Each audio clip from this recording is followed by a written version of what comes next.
I'm Janet Stewart, and I'm the founder and CEO of WeLoveLearning Canada. We create really awesome e-learning. Now, depending on your experience with e-learning, you probably have an idea of what you think it is. If you've done an online Zoom webinar, or if you've done a university course where you and the instructor were there at the same time, or you might have done something that was self-directed, where you had to download some files, read some documents, and you might think that's what e-learning is. Well, actually, e-learning is a spectrum of different choices. And based on 3 important questions, we make a decision about what kind of e-learning we need to design. So we need to know who's the learner. Like, what do we know about that person? What's their previous experience? What's their previous knowledge in the topic area? What do they like or dislike? What's the demographic information? What are we trying to achieve? What's the learning objective?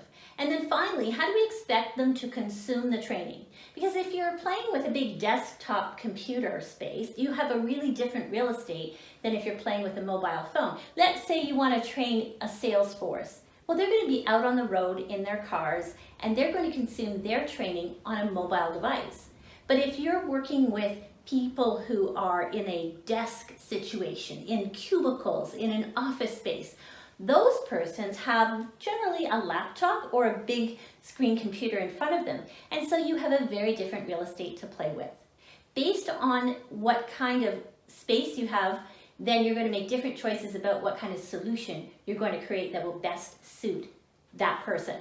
There are a lot of really great digital learning solutions that can be delivered in mobile devices.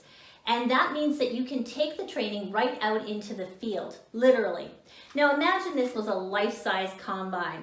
The person comes along and they think, oh, well, I've driven a Combine before, but I've never driven this Combine before. I wonder what's different. I wonder maybe there's some things I should know. Well, imagine if we could use a simple sticker and embed the training right on that Combine. We can. We've done it to drones, we've done it to forklifts. In fact, we can do that to any piece of machinery out there. Imagine the possibilities if you could take training, micro-learning training, and put it right into that Combine. That way, the operator walks up, they whip out their smartphone, they zap the sticker on the Combine, and poof, there's a minute-long training on the safety features of that Combine. What would that do for your business? What would it do for safety in the workplace? What would it do for productivity? So keep in mind that e-learning is a spectrum of digital choices, and we're going to help you figure out which choice is right for your customers and your employees. If you'd like to receive a free copy of our workbook, eLearning 101, just send me an email at janet@welovelearning.ca.